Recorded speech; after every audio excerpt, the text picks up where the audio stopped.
आज की वीडियो में हम बात करने वाले हैं बिटकॉइंस के बारे में। बिटकॉइंस एक बहुत अच्छा इन्वेस्टमेंट है अपना पैसा बहुत जल्दी मल्टीप्लाई करने के लिए, क्योंकि इसकी वैल्यू हर सेकंड चेंज होती है। तो बात करते हैं बिटकॉइंस के बारे में।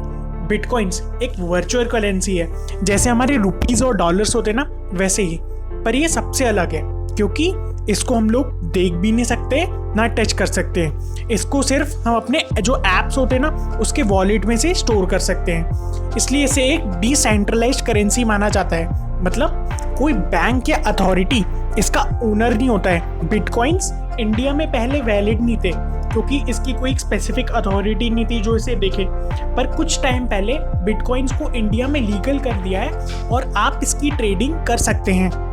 अब आते हैं बिटकॉइन की वैल्यू के ऊपर। बिटकॉइन की वैल्यू बहुत ज़्यादा होती है। अभी जिस टाइम पे ये वीडियो बन रही है उस टाइम पे एक बिटकॉइन की वैल्यू है 7,30,303 रुपीज़। मतलब एक बिटकॉइन इतना महंगा है। तो आप लोग सोचेंगे कि आप इतना महंगा बिटकॉइन कैसे ले सकते हैं। तो आपको पूरा बिटकॉइन लेने की ज़रूरत नहीं है, आप उसका एक पार्ट भी ले सकते हैं।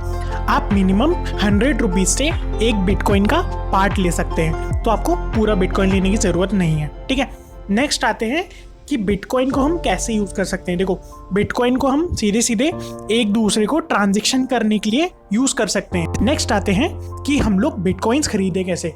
देखो, पहला ऑप्शन है बाइंग डायरेक्टली फ्रॉम INR। मतलब आप इंडियन रुपी दें उस ऐप को और वो आपको उस अमाउंट का बिटकॉइन दे देगा। ठीक है, नेक्स्ट है सेलिंग एनी कमोडिटी। मतलब आप कुछ चीज़ बेचो और उसके बदले में आपको बिटकॉइंस मिलेंगे। थर्ड है माइनिंग। मतलब इसमें आपके हाई स्पीड कंप्यूटर्स लगते हैं, वो माइन करते हैं बिटकॉइंस को, पर ये बहुत एडवांस में होता है। हम लोग खाली बाइंग और सेलिंग वाले पे ही रखेंगे। ठीक है, अब बिटकॉइन से हम सीधे एक दूसरे को ट्रांजैक्शन कर सकते हैं। जैसे आपके नॉर्मल ट्रांजैक्शंस में क्रेडिट कार्ड, बैंक या चेक लगता है ना, इसमें कुछ भी नहीं लगता है। ये इंस्टेंट ट्रांसफ़र होता है, कोई अथॉरिटी नहीं होती है। ठीक है, और ये बहुत फास्ट होता है। आपके जो नॉर्मल ट्रांजैक्शन होते हैं IMPS हो गए, RTGS हो गए, कुछ भी। ठीक है, नेक्स्ट है इसका रिकॉर्ड।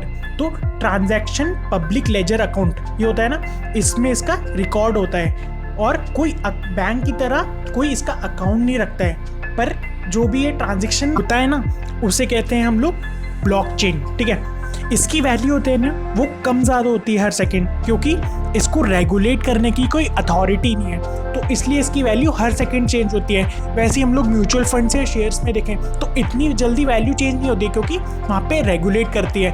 NSE हो गए, BSE हो गए, ये लोग उसको देखते हैं, इसलिए चेंज नहीं होती, पर यहाँ पे बहुत जल्दी वैल्यू चेंज होती है। नेक्स्ट आते हैं कि हमारे कौन कौन से डॉक्यूमेंट्स लगेंगे एक बिटकॉइन खरीदने के लिए। देखो, सबसे पहले आपका लगेगा आधार कार्ड, नेक्स्ट लगेगा पैन कार्ड और थर्ड लगेगा एक सेविंग बैंक अकाउंट। ये तीनों बहुत नेसेसरी हैं। नेक्स्ट आते हैं कि इंडिया में हम बिटकॉइंस कैसे लें। देखो, एक ऐप है प्ले स्टोर पे ZapPay नाम करके, इंडिया में इससे हम बिटकॉइंस ले सकते हैं। ये बहुत ही ईजी ऐप है। ठीक है, इसमें आपको सबसे पहले अपना नाम रजिस्ट्रेशन कराना पड़ेगा, अपने डिटेल्स देने पड़ेंगे, आधार कार्ड जैसे मैंने ऊपर डॉक्यूमेंट्स में बताया। ठीक है, उसके बाद आपकी KYC होगी। ठीक है, KYC होने में 2-3 दिन लगेंगे। जब आपकी KYC कंफर्म हो जाएगी फिर आपका यूज़र इंटरफेस कुछ ऐसा दिखेगा। ठीक है, इसमें आपको वॉलेट का ऑप्शन दिखेगा। ठीक है, वॉलेट में आपको पहले ऐड मनी करना है।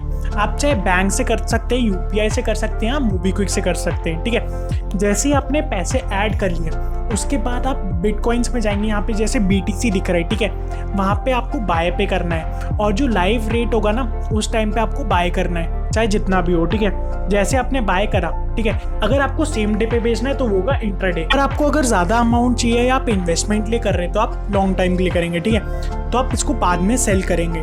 ठीक है, यहाँ पे आपने बाय कर लिया और सेल कर लिया। नेक्स्ट आते हैं एडवांटेजेस ऑफ बिटकॉइन।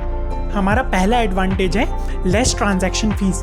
देखो, हम लोग क्रेडिट कार्ड या डेबिट कार्ड किसी से भी पेमेंट करते हैं ना तो हमारा फीस लगती है, उस पर GST लगता है, ये लगता है, वो लगता है। ठीक है, पर बिटकॉइंस में आपको बहुत कम ट्रांजैक्शन फीस देनी पड़ती है। जैसे आपको मोस्टली 0.1% तक ही फीस लगती है किसी भी ट्रांजैक्शन पे, और चाहे आप इंट्राडे करें, कुछ भी करें। ठीक है, नेक्स्ट है आप वर्ल्ड में इसको कहीं भी यूज़ कर सकते हैं। देखो, क्रेडिट कार्ड, डेबिट कार्ड या कोई भी ट्रांजैक्शन मीडियम हो गए, वो उसके लिए आपको, अगर आप इंटरनेशनल करोगे तो आपको और ज़्यादा ट्रांजैक्शन फीस देनी पड़ती है, और कभी कभी तो आपका ट्रांजैक्शन भी नहीं होता है। पर बिटकॉइंस में ऐसा नहीं है, आप किसी को भी वर्ल्ड में बिटकॉइंस ट्रांसफ़र कर सकते हो बिना किसी चार्जेस के, ठीक है। थर्ड है नो अकाउंट ब्लॉकिंग। आपका बिटकॉइन का अकाउंट कभी भी ब्लॉक नहीं होता है, चाहे कोई भी कंडीशन हो, क्योंकि इसको कोई रेगुलेट नहीं कर रहा था। जैसे आपका क्रेडिट कार्ड या बैंक अकाउंट होता है, उसमें आप डिस्प्यूट होता है आपके, क्या कुछ भी होता है तो आपका बैंक अकाउंट ब्लॉक हो जाता है, पर बिटकॉइंस में ऐसा बिल्कुल भी नहीं है। नेक्स्ट आते हैं डिसएडवांटेजेस में। देखिए, सबसे बड़ा डिसएडवांटेज है कि आपका अकाउंट कभी भी हैक हो सकता है, क्योंकि कोई अथॉरिटी नहीं है उसे देखने के लिए। तो ये एक बहुत बड़ा रिस्क है इस बिटकॉइंस में। नेक्स्ट है नो अथॉरिटी।